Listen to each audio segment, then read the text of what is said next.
बिस्मिल्लाहिर्रहमानिर्रहीम नहमदुहु व नुसल्ली अला रसूलिहिल करीम अम्मा बाद। दूल्हा दुल्हन कोर्स का पहले महीने की हमारी पढ़ाई चल रही है। इसको बोलते फाउंडेशन कोर्स। चैप्टर नंबर 1 हो गया, चैप्टर नंबर 2 हो गया, जिसके अंदर हमने लड़का लड़की को कैसे तलाश किया जाए उसके सारे मसाइल बयान किए। अब चैप्टर नंबर 3 जो चल रहा है, ये चैप्टर नंबर जो 3 है, इसके अंदर हम आपको निकाह के जो बुनियादी चीज़ें हैं, यानी निकाह कैसे मुनाकिद होगा, उसके बारे में बता रहे हैं। कल हमने आपको ये बतलाए थे कि जब लड़का लड़की पसंद हो जाता है तो उसके बाद का जो स्टेप होता है अक्सर जगहों पर वो होता है मंगनी, रस्म वगैरह। लेकिन शरई एतबार से उस मंगनी की, उस रस्म की कोई हैसियत और हकीकत नहीं है। ये गैर इस्लामी तरीक़ा है जो बिरादराने वतन यानी हमारे हिंदू भाइयों की सोबत में हम रहते हैं, तो वह हम लोगों के भी लाइफ में, जिंदगी में आ चुका है। एक चीज़ तो ये हो गई। दूसरी चीज़ हमने कल के सबक में ये बतलाए थे, बहुत सारे मुसलमान मनहूस और अच्छी तारीखें तलाश करते हैं, तो अच्छी और मनहूस कोई तारीख नहीं होती है, बल्कि अच्छा और मनहूस वक्त वो होता है, सबसे अच्छा वक्त वो होता है जिसमें आप नमाज पढ़ रहे हो, इबादत कर रहे हो, अल्लाह को याद कर रहे हो। यह आपके लाइफ का सबसे बेहतरीन और सबसे अच्छा वक्त है। सबसे मनहूस वक्त वो होता है जिसमें आप नमाजें छोड़ रहे हो, जिसमें आपकी नमाजों का जनाजा निकल रहा है। तो ये चीज़ें आपने याद रखना चाहिए। तीसरी चीज़, अब जो बेसिक मसाइल है निकाह में, क्या क्या चीज़ें ज़रूरी है, हमने एकदम शुरू में आपको बताया था कि निकाह में 5 बातें ज़रूरी है। उनमें से 2 फ़र्ज है, एक वाजिब है और बाकी के जो है वो मुस्तहब है। फ़र्ज क्या है निकाह के अंदर? लड़का और लड़की का ईजाब और कबूल करना, ये फ़र्ज है। दूसरी चीज़ हमने ये बतलाई थी कि 2 गवाहों का मौजूद होना, ये फ़र्ज है। तीसरी जो चीज़ है निकाह में वो है वाजिब, और वो वाजिब है महर का अदा करना। आज का जो हमारा सबक है इसमें हम आपको महर का मसला डिटेल में बताएंगे। सबसे पहले हम किताब से शुरुआत करते हैं। बिस्मिल्लाहिर्रहमानिर्रहीम। महर का बयान। निकाह में ये बात मुतअय्यन हुई कि महर मुकर्रर किया जाए ताकि खाविंद को उस नज़्म व ताल्लुक़ यानी निकाह के तोड़ने में माल के नुकसान का खतरा लगा रहे, बिला ऐसी ज़रूरत के जिसके बगैर उसको चारा न हो, इस पर जुर्अत न कर सके। बस महर के मुकर्रर करने में एक किस्म की पायेदारी है। महर के सबब से निकाह और जिना में इम्तियाज हो जाता है। यही वजह है कि रसूम सल्फ, पहले लोगों के रिवाज में से अल्लाह के नबी ने वजूब महर को बदस्तूर जारी रखा। महर जो है ना, ये अल्लाह के नबी सल्लल्लाहु अलैहि वसल्लम से पहले से सिलसिला इसका चलता आ रहा है, हजरत आदम अलैहिस्सलातु वस्सलाम से लेकर तो आज तक। तो अल्लाह के नबी के ज़माने में भी एक्चुअल में इस्लाम में बहुत सारी चीज़ें वो है जो अल्लाह के नबी के पहले से जो चीज़ें चलती आ रही थी, आपने इस्लाम के बाद भी उनको बाकी रखा।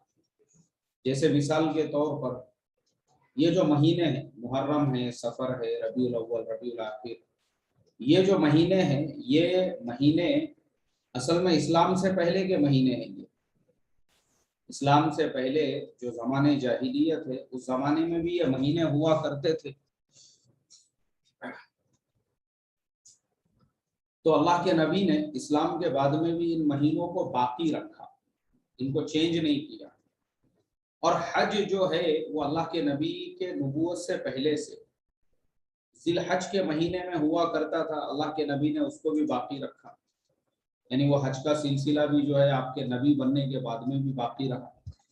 तो इस तरह से बहुत सारी बातें इस्लाम में अल्लाह के नबी सल्लल्लाहु अलैहि वसल्लम की नबूवत से पहले भी अरब उस पर अमल करते थे, तो आपने उनको बाकी रखा, कंटिन्यू किया उनको।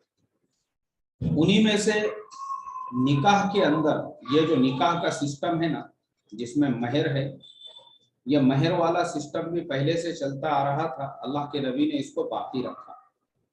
लेकिन अब इसकी जो मिकदारें हैं, अब हम उस पर बहस करने वाले हैं कि महर की मिकदार कितनी होना चाहिए, क्या होना चाहिए, किसने कितना महर देना चाहिए, लेना चाहिए।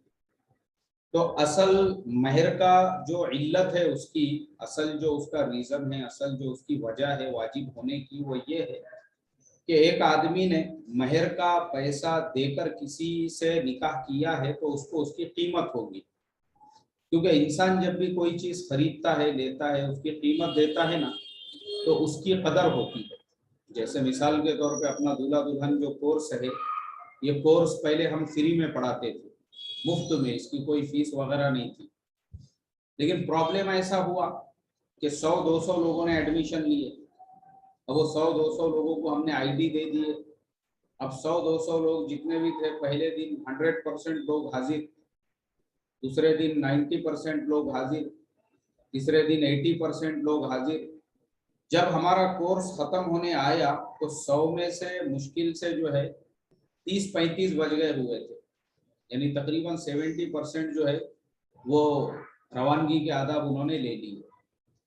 अब जब हमने एग्जाम के लिए सवालात भेजे सबको, तो बहुत से लोगों का मैसेज आया, अरे मौलाना मेरे गाड़ी का मसला हो गया था इसलिए मैं पाबंदी नहीं कर सका, अरे मौलाना हमारे गांव में लोड शेडिंग बढ़ गई थी इसलिए मैं पाबंदी नहीं कर सका, अरे मौलाना मेरा ये मसला था, मेरा वो मसला था, अब अगले महीने की जो बैच है मैं उसमें भी एडमिशन लेना चाहता हूँ। तब हमने हमारे उस्ताद मोहतरम से मशवरा किया, उन्होंने कहा कि इसकी फीस रखो, ये फ्री में मत पढ़ाओ, मुफ्त में मत पढ़ाओ। ये फ्री में मुफ्त में पढ़ाएंगे, हर महीने एडमिशन लेने को लोग लेंगे, लेकिन उसको पूरा नहीं करेंगे। फिर हमने ये कोर्स के ऊपर फीस रखे। तो अब मैं देखता हूँ, अब समझो आज की क्लास है, आज मैं आप लोगों को पढ़ा रहा हूँ, तकरीबन तकरीबन मुझे 1 महीना पूरा हो चुका है। 1 महीना पूरा हो गया मुकम्मल ये कोर्स आप लोगों को पढ़ाते हुए, लेकिन मैं देख रहा हूँ कि तकरीबन तकरीबन 90% जो प्रेजेंटी है वो है हमारी क्लास के अंदर। 90% से ज्यादा है मेरे ख्याल से, क्योंकि 1-2% जो लोग कम हैं, तो वो लोग भी रोजाना रहते हैं, लेकिन कभी जो है कुछ तकाजा है, अल्टरनेट कम ज्यादा होते रहते हैं। तो ये ऐसा क्यों है? या ऐसा इसलिए है क्योंकि हमारा कुछ पैसा उसके ऊपर लगा है। ऐसे ही ये सेम मिसाल महर के ऊपर भी है कि शरीयत में महर इसलिए है कि अगर आप किसी की बहन से, किसी की बेटी से निकाह करने से पहले एक रकम दे रहे हो उसको, और वो रकम कितनी है? अब अल्लाह के नबी ने, उनके सहाबा ने, अल्लाह के नबी ने अपनी अज़वाज मुतहरात के तमाम अज़वाज मुतहरात हज़रत उम्मे हबीबा को छोड़कर और अपनी तमाम बेटियों को 500 दिरहम आपका महर हुआ करता था। 500 दिरहम। अब 500 दिरहम कितना है, अब हम आपको आगे बताने वाले हैं, वो पूरा कैलकुलेशन करके एक एक चीज का, उसका आज के मार्केट रेट के हिसाब से तकरीबन 1,05,000 रुपये उसकी मिकदार होती है आज के हिसाब से। अब मुझे आप बताओ, चलो खाली हमने वो महर फातिमी आपको बताया, आगे तो दूसरे महर बाकी है।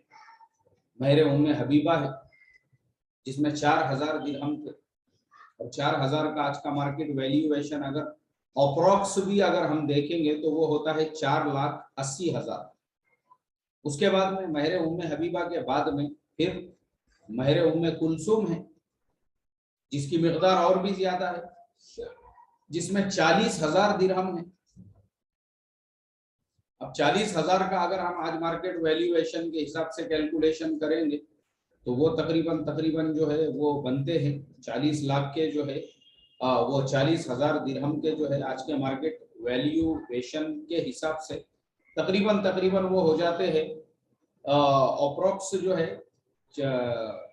40 लाख, ऐसी उसकी भी कुछ मिकदार है, वो हम सब आपको डिटेल में जो है ना पूरा कैलकुलेशन करके बताएंगे आखिर में कि कितना होता है उसका पूरा टोटल फिगर जो है। तो बहरहाल तो ये जो है महरों की मिकदार, इतनी ज्यादा महर की मिकदार उनके जमाने में हुआ करती थी। अब मुझे आप बताओ कि नॉर्मली भी जो मैंने आपको बताया अल्लाह के नबी की अज़वाज मुतहरात और हजरत फातिमा और तमाम बाकी आपकी बेटियों का जो महर था 500 दिरहम, जो 1,10,000 होता है, उतना भी अगर आज के ज़माने में अगर हम किसी की बहन बेटी को देकर उससे निकाह करते हैं, तो मुझे बताओ जिस इंसान ने 1,10,000 खाली महर में दिए हुए हैं, वो उस बीवी को तलाक दे सकता है क्या?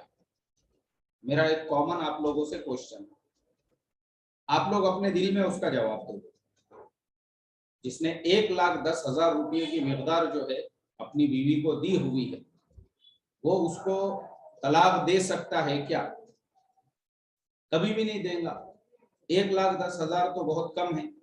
उसके अलावा मैं आपको बताता हूँ, अभी भी इंडिया के अंदर बाज इलाकों में जैसे जम्मू कश्मीर वगैरह है, वहां पे महर की मिकदार होती है 3 लाख, 4 लाख, 5 लाख रुपए, लाखों में महर होता है वहां। हमारे ये जो हमारे इन इलाकों के अंदर जो महर को हमने एक मजाक बनाया हुआ है, 5,000 रुपये महर और 10,000 रुपये महर, वहां पे ये महर नहीं चलते, बल्कि वहां पे जो महर होता है वो 4 लाख, 5 लाख आज भी होता है।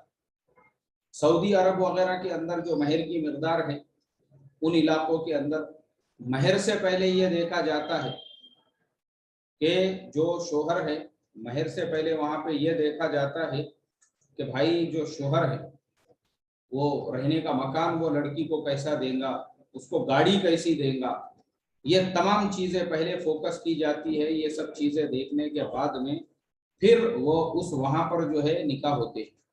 फिर निकाह में जो महर भी होता है उसकी मिकदार 10 लाख रुपये, 1 करोड़ रुपये, 2 करोड़ रुपये। अब आप मुझे बताओ, महर की मिकदार इसलिए थी ताकि किसी की बहन बेटी से निकाह हो रहा है, उसको पूरा रिस्पेक्ट दिया जाए। अब अगर उसको तुम 10 लाख और 1 करोड़ और 2 करोड़ रुपये देकर महर अदा करके उससे निकाह कर रहे हो, मुझे बताओ, मेरा सवाल है ये आप लोगों से, वो कौन सा ऐसा अक्लमंद इंसान होगा, वो कौन सा ऐसा होशियार होगा जो उस लड़की को उसके बाद में तलाक दे दे? कयामत तक भी नहीं हो सकता है ऐसा। क्योंकि इंसान फिर क्या करेगा, उस बीवी को रिस्पेक्ट देगा, उस बीवी को इज्जत देगा, उस बीवी को जो है मोहब्बत देगा, उस बीवी को पूरी तरह से, उसका रीजन है, उसका रीजन ये है कि भाई उसने उससे जो निकाह किया है वो कुछ कीमत देकर किया है।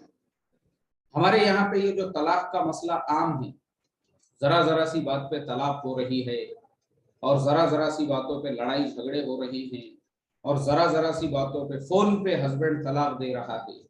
तो ये सब मसले इसलिए है क्योंकि उसको वो बीवी मुफ्त में मिली हुई है।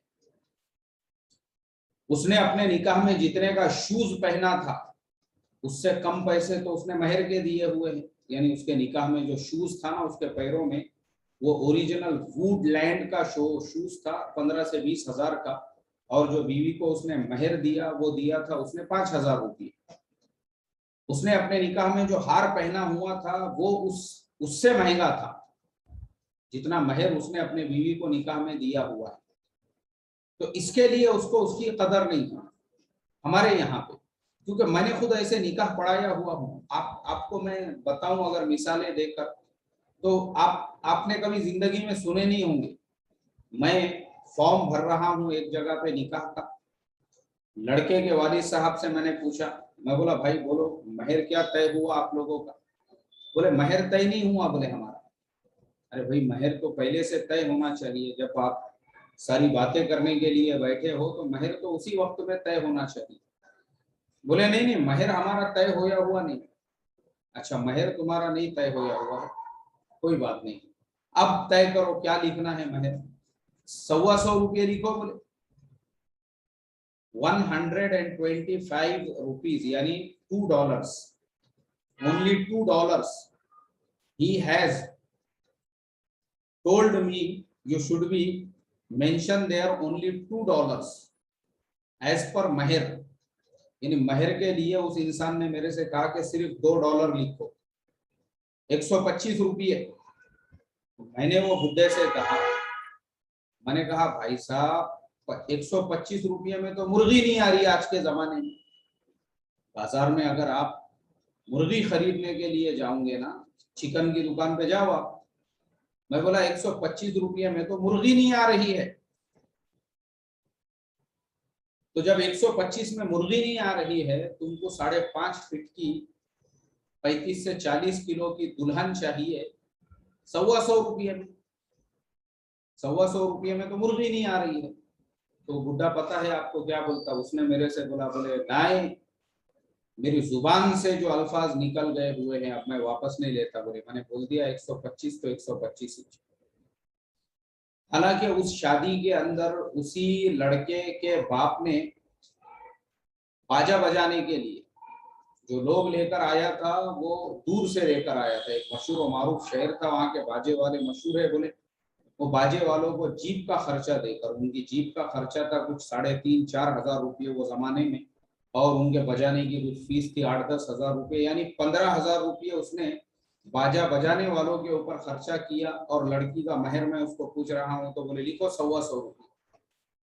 तो ये वजह से ये जो हमारी थिंकिंग है 125 रुपये, 786 रुपये, 1100 रुपये, 2,000 रुपये, 1,500 रुपये, इस वजह से हमारे इलाके में इंसान को ऐसा लगता है अरे ये गई तो क्या हो रहा, दूसरी मिल जाएगी अपने को। बहुत लड़कियां पड़ी हुई है, बेकीमत समझ लिया उन्होंने, उम्मत की बहन बेटियों को मजाक बना लिया। इसी वजह से ये प्रॉब्लम है हमारा।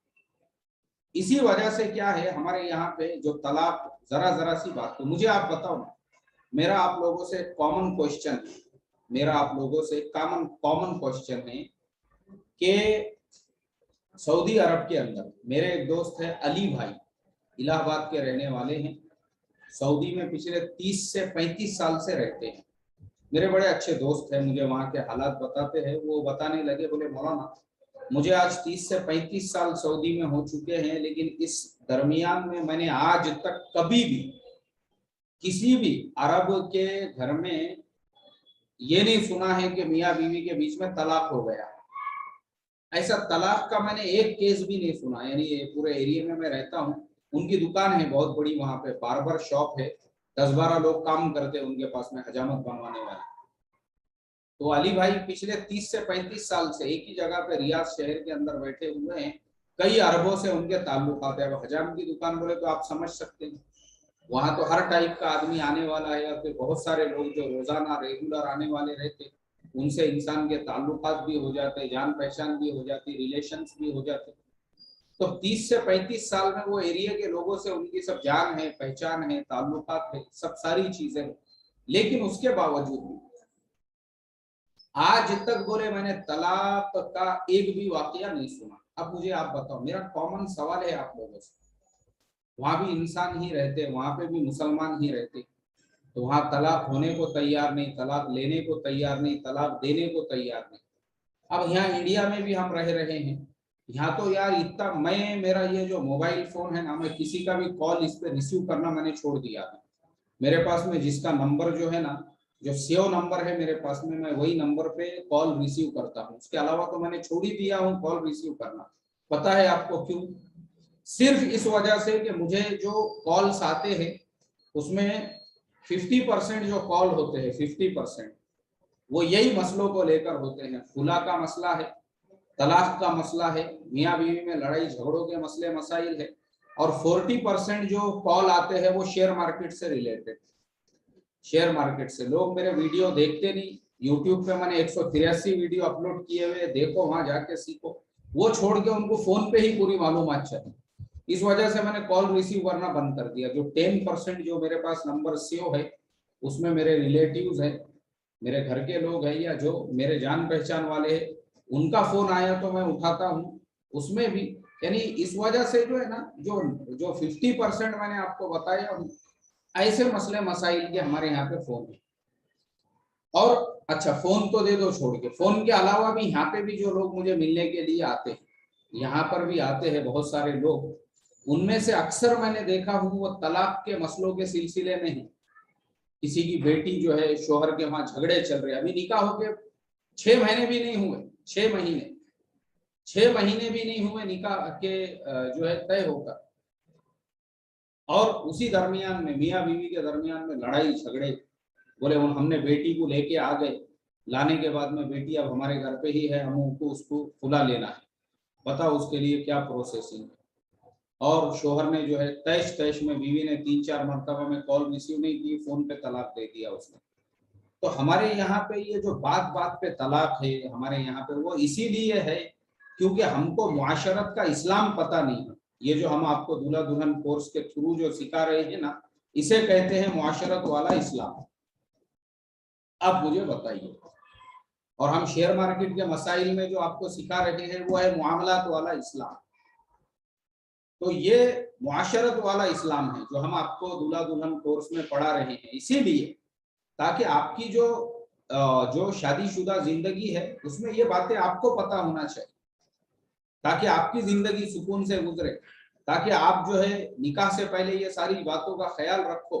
और अभी निकाह के बाद की लाइफ आपकी कैसे होना चाहिए वो तो हमारा अगले महीने से 1 सितंबर से वो कोर्स शुरू होगा। लेकिन ये सारी बातें, तो ये मुआशरत वाला इस्लाम हम आपको इसीलिए सिखा रहे हैं ताकि आपको पता हो। ये पता नहीं है हमारी कौम को, इसीलिए 786 रुपये महर तय किया जा रहा है, 1100 रुपये महर तय किया जा रहा है, 5000 रुपये महर तय किया जा रहा है। और फिर उसमें जरा जरा सी बात पे फिर तलाक़ें इसलिए हो रही है क्योंकि वो लड़की से निकाह करने में कुछ लगा ही नहीं आपका। अगर आपके 1 लाख रुपये महर में जाते थे, 2 लाख रुपये महर में जाते थे, 5 लाख रुपये महर में जाते थे ना, तो उसको तलाक देने से पहले और खुला लेने से पहले आप 100 मरतबा सोचते थे, 100 मरतबा, कि भाई मैं उस लड़की को तलाक क्यों दूं। और वो लड़की भी जो है वो ये सोचती थी कि जिस शोहर ने मुझे 1 लाख 2 लाख रुपये महर दिया हुआ है, मैं उससे खुला कैसे दूं। उसके अंदर भी एक गैरत होती थी। तो इसके लिए आज हमने आपको सिर्फ ये पॉइंट को हाईलाइट किया कि इस्लामी शरीयत के अंदर महर क्यों है, वाई महर is compulsory to complete processing of निकाह। शादी को मुकम्मल करने के लिए महर क्यों लाजमी है, वो इसीलिए ये आज हमने आपको बताया।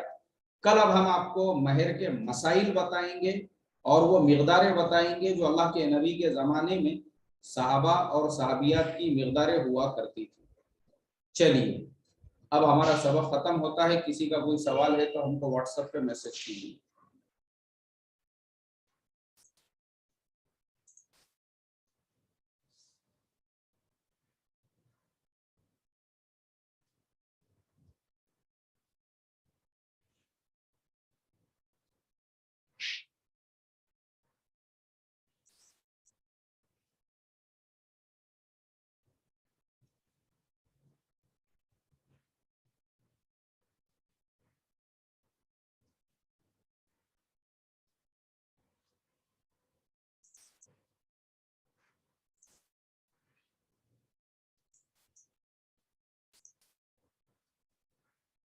चलिए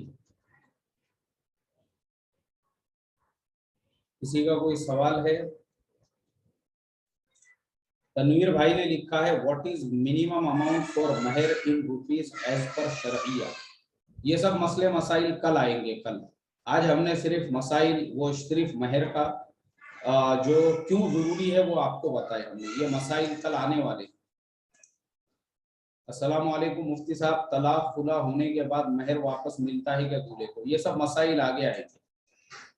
चलिए मौलाना मोइनुद्दीन साहब ने माशाल्लाह लिखा है, चलिए बहुत अच्छी बात है।